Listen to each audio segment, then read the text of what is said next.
Hey everyone, Spicy Toast Gaming here. Hope you're having a great day. Hope this video can make it a little bit better for you. Today is Patch Notes Day, so we're going to be going over everything, starting off with the brand new champions. So up first, we're going to be taking a look at the new champions. We're going to be doing it here on Twitter just because they have it kind of better laid out and organized, at least in my opinion. So here we just see the starting deck for Elder Dragon. He's not a new champion, but he's getting upgraded to his constellation. So you see this is the same that we already had: Ruby-Eyed Conjurer, Blue Sentinel, Sharp Sight, and Strafing Strike. And then we also see right here Wounded White Flame, Cadrigan the Ruined, Dragon Worshipper, Stalking Broodmother, and then you also have Elder Dragon. So as far as we know, all of the cards for the Elder Dragon deck are staying the same, and they also haven't told us that any of the items on them are changing, so starting deck should be the same as it is before. Now let's take a look at his star powers. So first three, same as normal. Dragon Sire, allies with a base cost of 6 or more cost 2 less. And when you play a unit with a base cost of 6 or more, play a random dragon boon on it. Now as far as the new powers, we have Early Bird, game start, summon the weakest follower from your deck. This is pretty good because you can have some agency over this by cutting some of your weakest units and just making sure you don't pick up certain cards. You can kind of choose who your weakest unit is going to be. So potentially you could pretty reliably get it so that your Dragon Worshipper right here could be your weakest unit that gets summoned, since after the upgrades on your deck, the only units that are stronger than this one, or the only units that are weaker, is the Ruby-Eyed Conjurer and the Blue Sentinel. So normally there's at least 2 times you can cut cards from your deck. So you can cut these 2 cards, have the Dragon Worshipper be the weakest unit you have, summon this one for free, so you get extra mana at the start of the next round. And this also has the Crystal Carrier on it, so it gives you even more mana. So could be a pretty interesting star power. Overall though, just getting a free unit at the start of the game, always solid. Mana flow, pretty normal. And then Souls of Dragons. So your Dragon Boons are replaced with Dragon Souls, which is just the better version that are currently an enemy power in the new Elder Dragon event. Now, if you want to take a look at what the Dragon Souls actually are, you can see them right here. So these are just the better versions of the Dragon Boons.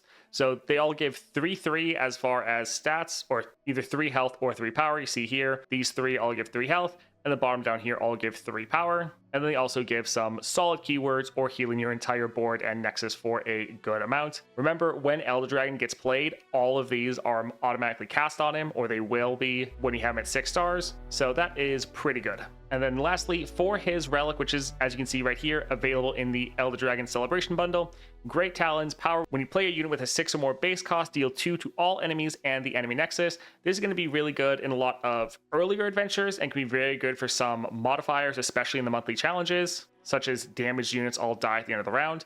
I think this might fall off a little bit in the higher end adventures where units just have too much health, but this should also trigger Fury. So if your unit is able to get a kill, they will scale up. So that should make this a little bit better. Overall, it doesn't look too crazy, but something that'll be interesting to test out. That being said, I think if you want to know what relics you should try to get and what ones you should pass, this one at the moment is looking a little bit more like a pass, but we do need to get in game and test it out. Overall for Elder Dragon, I think these look like pretty solid powers. They did keep him very simple and straightforward, which he's always been a pretty simple and straightforward champion. So not too surprising that they kind of kept with that. But overall, I think he should be fun, pretty strong, and pretty much play the same way he does now, just better. But we do need to see what upgrades he actually gets from his constellations, because that can make a pretty big difference. Now, the other new champion we're getting, as you can see right here, is Tryndamere. So let's take a look at his starting deck. So we have the Mighty Poro. Not sure why it shows that this doesn't have Overwhelm, but solid overall unit. Avarosian Hearthguard, grant allies in your deck 1/1, 5/6, 5 cost. The Snow Dog, also counts as a dog. Attack, grant the top 2 allies in your deck 1/1. We have Tryndamere. Important to note here, it says Omen Hawk. They actually swapped this out for the Pouty Poro. That's the 1 cost with Empower 3. So they do have this here, but they did actually clarify that this isn't going to be the 1 drop, which is a little sad because it actually worked out very well for you. But Hunting Boar, so 3 cost, can't block, last breath, get an extra mana gem. Glacial Sorin, Overwhelm, when I'm summoned, grant the top 3 units of your deck 1/1. If an ally has a different subtype than me, draw 1 of those units. And you do actually have a decent amount of subtypes, with this being a reptile, and then you have a couple Poros as well as a dog. Then we have Elixir of Iron and Caught in the Cold, give an enemy Frostbite and Vulnerable this round. All right, let's take a look at his star powers now. So up first, we have the 1-star round start. If you have the attack token, create a Call to Arms in hand, or reduce its cost by 2 if you already have one. Now you can see that right here, 5 cost, focus speed, updraft 1, so that's taking a card from your hand and putting it back in your deck, and also reducing its cost by 1. So it's kind of a better version of a discard. So you updraft 1 to summon the top ally from your deck. So you're summoning it so you can trigger all of its summon effects.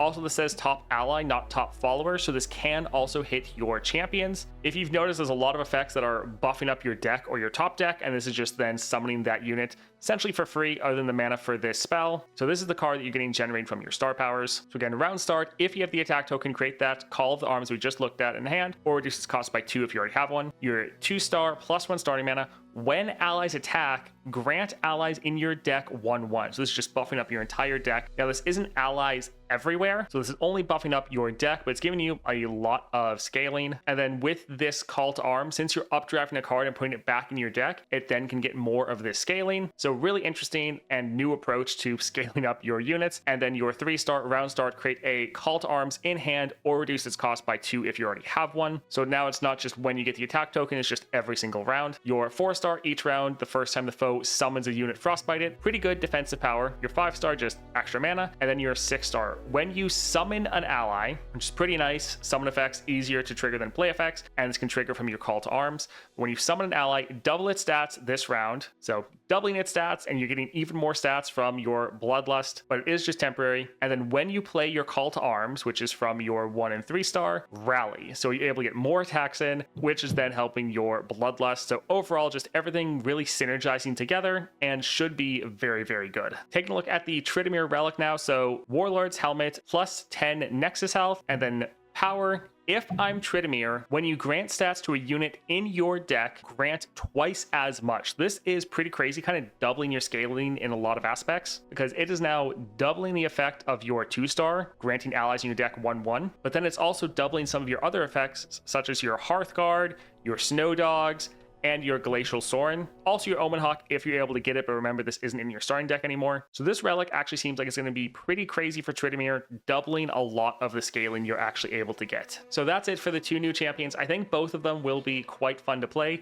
Now we need to wait to see what upgrades they get in their constellation, as well as just the upgrades from leveling up. So we'll be testing that out tomorrow, but let's go through the rest of the patch notes. So big thing right here, all Titans of Runeterra adventures will have 4 to 5 additional rewards to earn while the event lasts. This is the last patch of the experience event, so don't miss out. Definitely agree. Get in there and get all the rewards. And the fact we're getting 4 to 5 additional rewards for each one of the adventures is pretty crazy. With the event, as normal, we should be getting 2 new bundles, so that'll be very good. Now, they don't actually list here that we're also getting a Battle Pass bundle, which I think we're supposed to get a Battle Pass every single month now, so we should still be getting that, but we don't see it listed here at all, so do be aware of that if it doesn't pop up tomorrow. And they're also changing some of the content in this patch, so the Minotaur Reckoner in the Nautilus Adventure and the Nightmares no longer has the Vicious. That gave it the extra health, extra starting mana, and hand size. So that'll be a little bit easier now. They're slightly changing the Titans of Runeterra Nautilus Adventure, so now it has 2 paths extending from the mini boss, and several of the encounters have had their decks or starting mana tweaked, because some of the encounters did seem a little bit too difficult, but they don't give us any specifics on which one those are. And the Black Shield is now not going to be available in the Emporium, and now Oath of the Guardians will be available for the next month. So that's actually it for the patch notes. Pretty much we're just getting the 2 brand new champions and then a bunch of rewards added to the event, but nothing else really noteworthy added into the patch notes, sadly.